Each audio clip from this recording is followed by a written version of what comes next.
fake news, tentar expor algumas armações, que são bastante, na verdade. Então, por favor, pessoal, só nesse ponto aí eu peço realmente, encarecidamente, a esse pessoal aí que gosta de criticar a gente, né, desafiar a gente, lamento muito. E sempre nesses ataques vem, vocês estão fazendo isso por dinheiro. Isso é um pensamento socialista, saiba você. Qual o problema que vocês, não estou generalizando, obviamente que não, mas qual o problema que vocês têm em relação ao dinheiro? Tá bom? Então, por favor, nós estamos tentando fazer aquilo que dá para fazer da melhor maneira possível. Se muitos ou poucos ou não entendem, aí nós não temos culpa. Mas nós continuaremos e nós não recuaremos, tá bom? Pessoal, é o seguinte, nós vamos ver aqui, nós vamos conversar algumas coisas, né? Advogados pela Democracia, né? Esse nome apareceu pela primeira vez nos anos 50, após a ascensão de Nikita Khrushchev ao cargo de primeiro secretário do Partido Comunista lá na União das Repúblicas Socialistas Soviéticas, tá bem? Nós vamos ver também, né, Luiz Fux, o ministro do Supremo Tribunal Federal, decidiu que as Forças Armadas não são poder moderador. Nós vamos conversar sobre isso. E também, né, o ministro Barroso, também do Supremo Tribunal Federal, afirmou que voltar ao voto impresso é como comprar videocassete. Palavras de um ministro da nossa corte maior aqui no Brasil. Mas antes, claro, a gente sempre chama a atenção dos nossos irmãos paulistas, né? Por que, Ravox? Porque o estado de São Paulo é um estado muito importante para o Brasil. O governador João Dória está cada dia mais agindo e se comportando como se o estado de São Paulo, tão importante para o Brasil, fosse um país independente, separado do Brasil, com soberania territorial e ampla autonomia administrativa e política. Se é verdade que em uma federação o poder não é unitário e centralizado, nas mãos do presidente ou monarca, também não é menos verdade que os estados-membros não são micropaíses dentro do território da nossa nação, nosso Brasilzão velho de guerra, nosso país soberano. O modo de Dória governar, o João Dória, deturpa a federação. Saiba vocês, meus irmãos, aqui do canal Ravox Brasil. Desde antes da sua fundação como país, ainda no período colonial, que o Brasil manteve praticamente íntegro e rígido o seu território, com todo o seu traçado original, à exceção de uma ou outra disputa, nunca teve problemas em questões separatistas e sucessórias. Portanto, alguém avisa aí, né, para os assessores do governador do estado de São Paulo, que esse estado é Brasil e que os paulistas e paulistanos são brasileiros. Ele, esse João Dória, não pode achar que não se sujeita ao governo federal ou ao poder da União. Abre o olho, João Dória. Tá passando dos limites, hein, cidadão? Com referências de Guilherme Frederico Piattesi Ramos, Pedro Jales, Marco Frenetti e também do Roberto Lacerda Barrichelli. Se segurem aí que nós vamos decolar essa nave patriota agora. Vamos lá. Meus amigos, sejam bem-vindos ao canal Ravox Brasil. Já peço a você, meu amigo e minha amiga, que não são inscritos no canal ainda, se inscreva agora, ative o sininho, use os comentários, fiquem sempre à vontade e ajude a fortalecer mais vozes conservadoras nesse nosso Brasilzão velho de guerra. Sejam bem-vindos, meus irmãos. Vamos embora? Pessoal, só passar aqui bem rapidinho ao que aconteceu, vocês devem estar sabendo, né? O assassinato do advogado Igor Martinho Caluf, de 40 anos. Um dos 12 advogados do coletivo Advogados pela Democracia a assinar um pedido de investigação do então ministro e ex-juiz Sérgio Moro.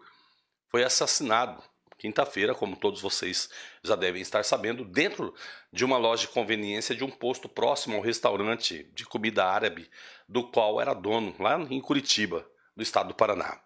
A outra vítima foi Henrique Mendes Neto, de 38 anos. Ao menos 3 homens participaram da ação revelada pelos circuitos de segurança da loja e do posto, segundo o delegado da Divisão de Homicídios e Preparação à Pessoa, Tiago Nóbrega, que esteve no local e verificou as imagens. O advogado Caluf foi um dos 12 advogados do coletivo Advogados pela Democracia a assinar um pedido de investigação do então ministro e ex-juiz Sérgio Moro à então Procuradora-Geral da República Raquel Dodge. O pedido recebeu fundamentação através do texto do portal The Intercept, que foram publicados supostos diálogos entre Moro e outros membros da força-tarefa da Operação Lava Jato. Uma testemunha revelou que a execução ocorreu durante a passagem de uma procissão em comemoração ao feriado de Corpus Christi. Num primeiro momento, a testemunha pensou que o barulho dos tiros fossem de artifícios, porém, percebeu que eram tiros ao ver 2 carros saírem do local em alta velocidade. O advogado havia marcado para ontem, sexta-feira, dia 12, um jantar especial para os clientes de seu restaurante em homenagem ao Dia dos Namorados. Advogados pela Democracia, preste atenção. Esse nome apareceu pela primeira vez nos anos 50, após a ascensão de Nikita Khrushchev ao cargo de primeiro secretário do Partido Comunista na antiga União das Repúblicas Socialistas Soviéticas. Se tratava de uma associação ligada ao Kremlin e que atuou na defesa dos interesses comunistas da União Soviética pelo mundo, principalmente no Ocidente, em especial nos Estados Unidos. A associação financiou vários movimentos de insurgência civil, sempre proporcionando defesa jurídica aos membros mais radicais. Grupos como os Black Panthers, e principalmente ligados aos políticos do Partido Democrata, receberam total apoio e retaguarda jurídica. Só para que vocês fiquem sabendo, tá bom? Bem, o que aconteceu ontem, Brasil? Supremo Tribunal Federal, Forças Armadas, generais, ministros do Supremo Tribunal Federal. Qual o problema? A gente vem percebendo umas coisas, né, no Supremo Tribunal Federal, depois que o presidente Bolsonaro foi eleito. Qual que é o problema do Supremo Tribunal Federal? O que está havendo? É desespero, ministros? Quando eu falar Supremo Tribunal Federal, eu estou me referindo aos integrantes da Corte Maior, tá bom? Não a instituição em si, tá bem? Qual que é o problema, Supremo Tribunal Federal? O que acontece? É medo? É desespero? Vocês precisam retomar o poder para o sistema? É perigoso eu falar isso também? É uma opinião de um brasileiro que paga impostos. Qual o problema? Eu nasci nessas terras e eu nasci livre. Eu posso opinar, eu faço parte disso. O que está acontecendo com vocês? Vocês estão com medo de um 4-2 agora, ministros do Supremo Tribunal Federal? Por que o 142 aterroriza tanto vocês? Geralmente, é como eu falei ontem no vídeo, quem tem medo de polícia é bandido. Que medo vocês têm das Forças Armadas? Pelo menos ao que demonstra. Desespero, medo. O que é? O que está acontecendo? Vamos lá, abre o jogo aí, pô. O Luiz Fux, né, relator do caso, decidiu ontem que as Forças Armadas não são poder moderador. Tá, e quem é então, Fux? Quem que é o poder moderador do Brasil? Vocês, Supremo Tribunal Federal? Vocês são o poder moderador? Que só sabem colocar corruptos, bandidos, quadrilheiros de organizações criminosas na rua? É isso, ó. A justiça vai, julga, condena, vai pra cadeia, vocês rapidinho tiram. Tem caso que nem ficou 24 horas na cadeia. Acontece, cara. Nós honramos a instituição Supremo Tribunal Federal, a Corte Maior, nós honramos, saibam vocês. Agora, vocês integrantes, não, vocês não fazem jus a essas cadeiras, essas canetas e essas togas. E a gente não pode ficar calado. E mesmo assim, vocês também querem calar as nossas bocas, as nossas vozes. Nós não podemos contrariá-los, nós não podemos falar, criticar, nós não podemos opinar, contrapontos, nada. Vocês têm 2 brasileiros inocentes, pessoas do bem, presos em São Paulo, por conta do Alexandre de Moraes. Esses 2 irmãos nossos vai ficar preso por quê? Sendo que vocês colocaram milhares de bandidos na rua. O que está acontecendo? Que Deus Todo-Poderoso, nosso Deus de Israel, conceda a reeleição a um homem chamado Donald Trump. Essa é a senha. Muito bem. Voltando aqui, ele decidiu que as Forças Armadas não são poder moderador e não podem atender a ordens de interferência de um poder em outro. E o limite de vocês, qual é, Supremo Tribunal Federal? Como nós vamos fazer então? Então vocês são o poder supremo mesmo. Nós elegemos presidente então, nesse país de enfeite, é isso que está acontecendo? Porque quem manda e desmanda nessa nação são vocês, integrantes do Supremo Tribunal Federal? É isso que vocês querem? Nem sempre, senhores togados, querer é poder, bicho. O deputado, o general Girão Monteiro, também não deixou barato. Ele trouxe mais ou menos o seguinte: o ministro Fux e sua vasta assessoria deveriam se ocupar de algo mais útil para a nação do que atender às propostas descaradamente ridículas de partidos de esquerda, partidos socialistas, partidos que namoram o comunismo, nesse caso o PDT, que só trabalham para transformar o Brasil em uma nova grande Cuba ou uma nova Venezuela, pô. Isso é uma verdade. Aí eu pergunto aos ministros do Supremo Tribunal Federal: vocês não têm vergonha na cara? Vocês são tudo uma cambada já, que já tem uma certa idade. Vocês não têm realmente vergonha na cara? Não, não tem. Vocês têm caráter, um bom caráter? Também não tem, porra. Verdade seja dita, vocês me desculpem aí, vossas excelências. Também ainda, o general Girão ainda diz também: qualquer cidadão de bem sabe que as Forças Armadas só irão quebrar a normalidade democrática em último caso. Nós sabemos disso. E não será essa ou qualquer outra esdrúxula interpretação de um ministro sem voto que irão impedir ou motivar uma eventual intervenção. Querem limitar os poderes do presidente Bolsonaro. É só isso que faz essa corte maior no Brasil hoje. Nós já temos um Congresso que não está alinhado com os anseios da sociedade. Não respeitam os votos, o meu voto, o voto de cada um de vocês. Nós temos um Congresso que não respeita os votos dos cidadãos brasileiros. E nós temos uma corte maior que também, sim, quer limitar todos os poderes do presidente da República. O presidente é o comandante supremo das Forças Armadas, inciso 12º, artigo 84 da Constituição Federal. A forma como imagina o ministro Fux configura interferência indevida na independência entre os poderes. Qualquer interpretação nesse sentido é incabível. A própria decisão em caráter monocrático e liminar só por si já é uma baita de uma agressão. O emprego das Forças Armadas pode ser realizado para prestar-se ao excepcional enfrentamento de grave e concreta violação à segurança pública interna.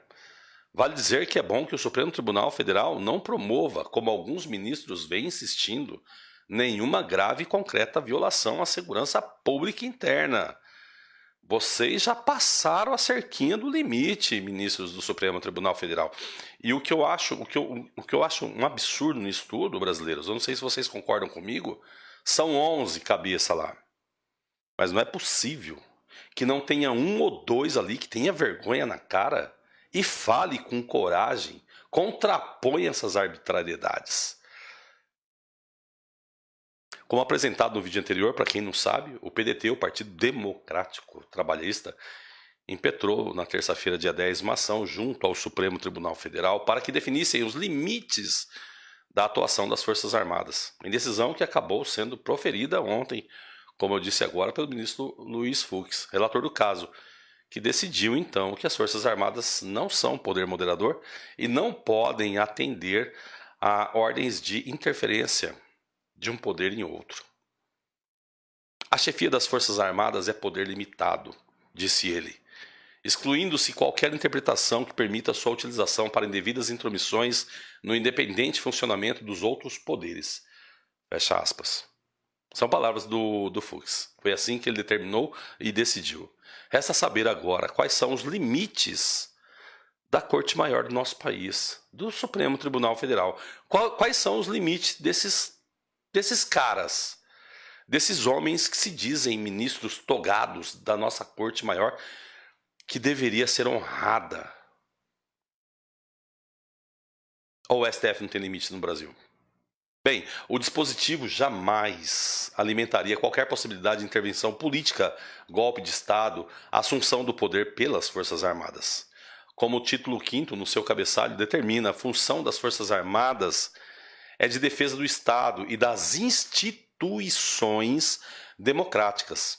Não poderiam nunca, fora intervenção moderadora pontual, exercer qualquer outra função técnica ou política.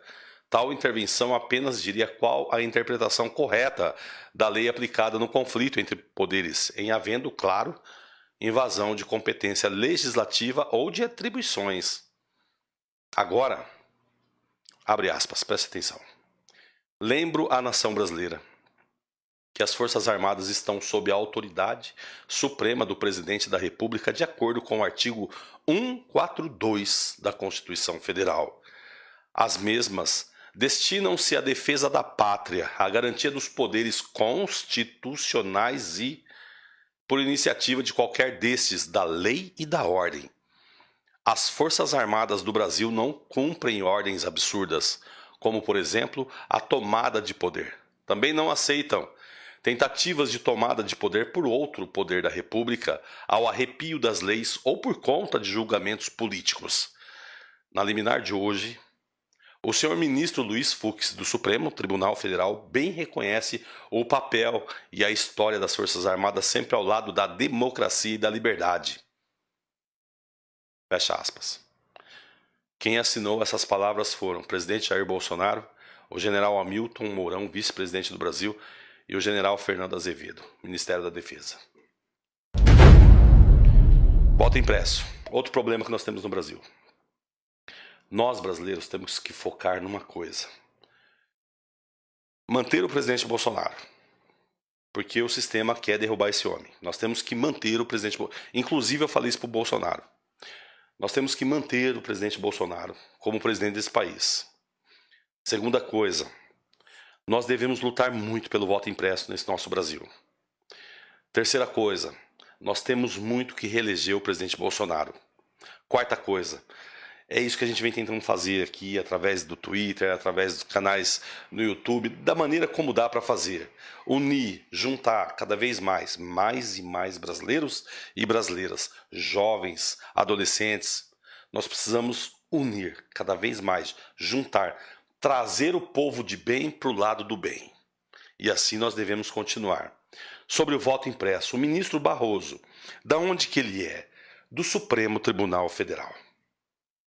Afirmou que voltar ao voto impresso é como comprar um videocassete. Olha o nível desses caras.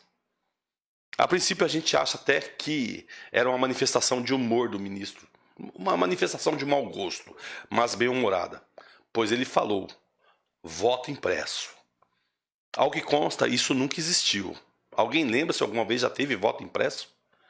Tínhamos cédulas de papel e caneta, e eu sou favorável a isso, sinceramente.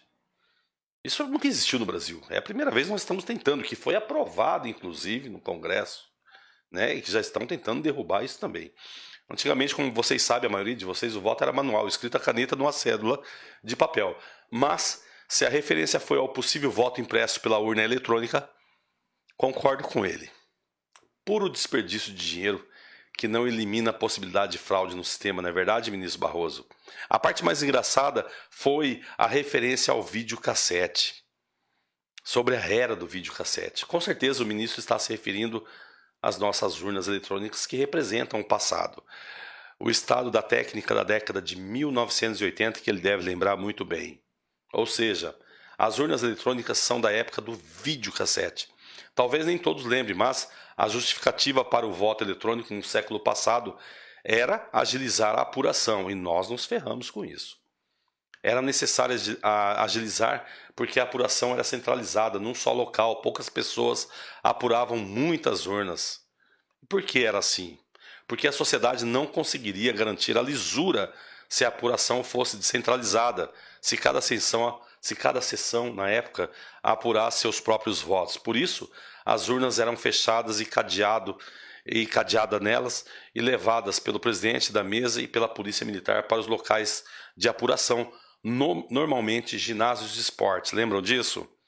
Como não existia a tecnologia de hoje, a solução foi adotar quase 30 anos atrás o sistema que o TSE ainda usa. É o TSE insistindo no videocassete quando já existe Netflix. Sobre a possibilidade de fraude no passado, outra afirmação engraçada foi falar em fraude no passado. Quem lembra como era antigamente? Nas mesas de apuração, os votos eram contados à vista de todos, lembram disso? E as rádios divulgavam a apuração voto a voto. Era praticamente impossível alguém fraudar alguma coisa na central de apuração. Talvez uma pequena fraude localizada em uma ou outra sessão. Não consegui imaginar como, mas coisas de pequeno varejo. Hoje, ao contrário, existe o potencial de fraude em grosso nas entranhas desse nosso maldito sistema, maldito seja esse sistema. Sobre a tecnologia moderna, o Brasil precisa urgentemente abandonar o antiquado sistema de voto eletrônico do século passado, do tempo do videocassete, e adotar um sistema realmente moderno, que tire proveito do estado da técnica. A tecnologia atual, típica desse nosso século XXI, se caracteriza, por exemplo, por interação, instantaneidade, capilaridade de distribuição de recursos, grande volume de armazenamento na mão de qualquer um, capacidade de captura e disseminação de muitas imagens, intensa troca de informações em tempo real e, sobretudo, aquilo que falta ao sistema hoje, transparência.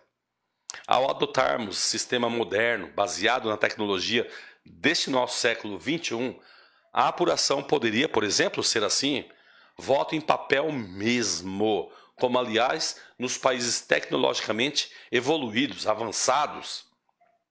Apuração feita pela própria mesa, qual o problema? Uma câmera sobre a mesa transmitindo as imagens em telão e postando na internet. Cercado por gente, por um monte de brasileiros e brasileiras, filmando tudo como quisessem com seus celulares e digitando os resultados em apps de apuração, com dezenas de sites retransmitindo tudo isso. Encerrada uma sessão, estaria encerrada a apuração no país todo, pois todas seriam simultâneas. Não teria mais coisa de 15, 20 dias, como era antigamente, não. Seria no mesmo dia. Voltaríamos à simplicidade e segurança do passado, caneta e papel, porém com agilidade e transparência. Assim, teríamos um sistema muito barato, senhor Barroso. Simples, rápido, eficiente, seguro e, sobretudo, mais uma vez repito, transparente.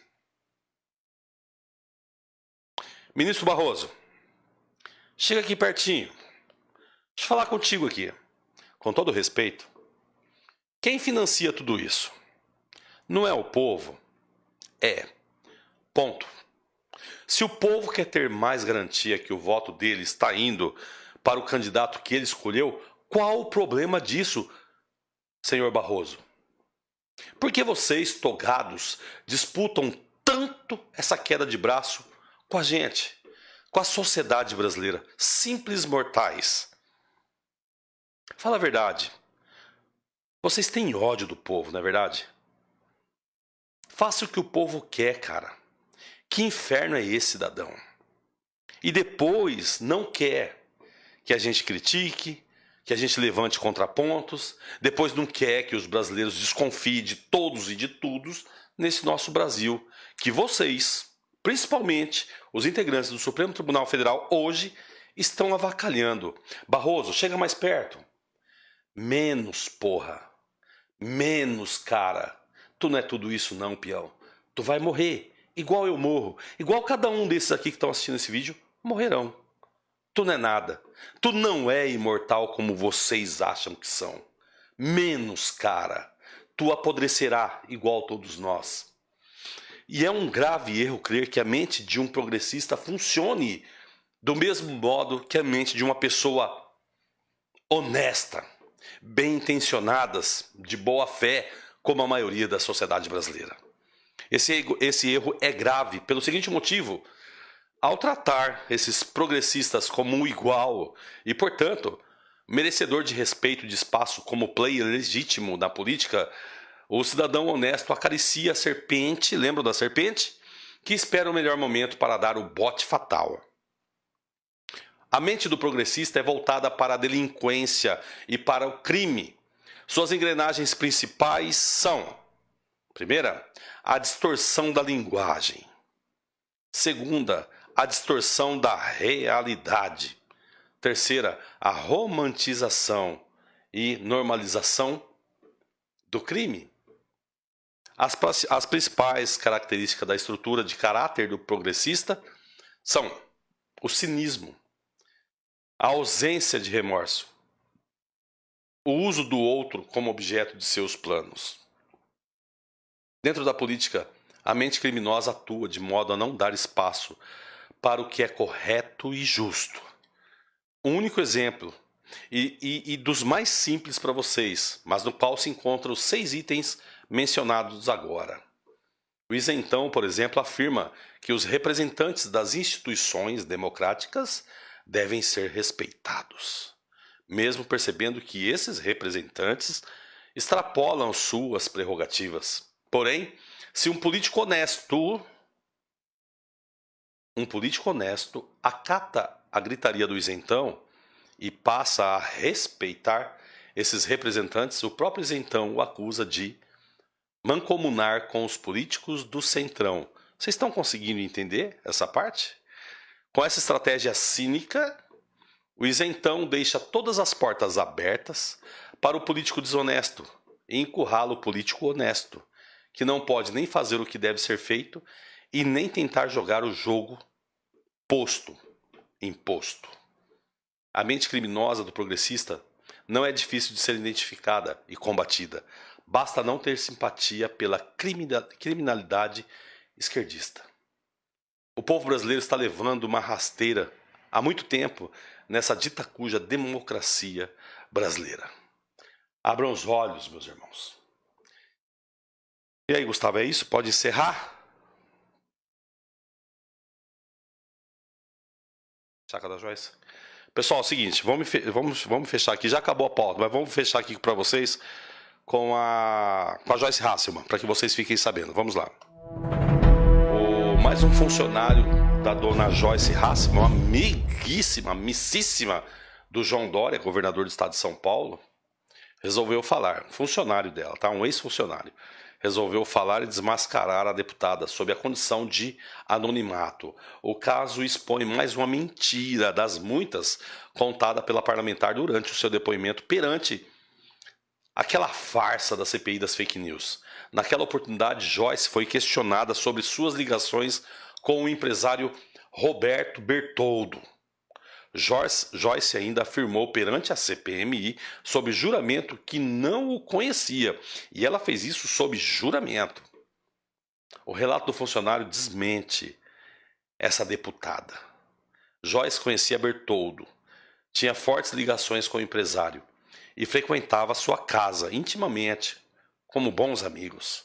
Inclusive, o funcionário revela o apoio financeiro recebido pela deputada Joyce Hasselman por intermédio do empresário, que ela asseverou não conhecer. Mentira, ela conhecia e é amiga. Doravante, é questão de mais algum tempo, tenho certeza vocês. Joyce Hasselman será caçada, não duvidem disso. E o que está por trás de suas mentiras terá que ser investigado, sem dúvida alguma. Para você, Joyce Hasselman, eu, egocêntrica, egoísta, prepotente, falsa, mentirosa e traidora. Para você, dona, é o fim da linha. Pessoal, a riqueza de uma nação se mede pela riqueza do povo e não pela riqueza dos príncipes. Adam Smith. Meus amigos, muito obrigado pela companhia. Já peço a você, meu amigo, compartilhe esse vídeo. E se você não é inscrito no canal ainda, se inscreva agora, ative o sininho, use os comentários, fiquem sempre à vontade. E ajude a fortalecer mais vozes conservadoras nesse nosso Brasilzão velho de guerra. Talvez nos vemos ainda hoje, é bem certeza que sim. Tenham todos vocês um excelente dia. Até depois. Valeu, pessoal.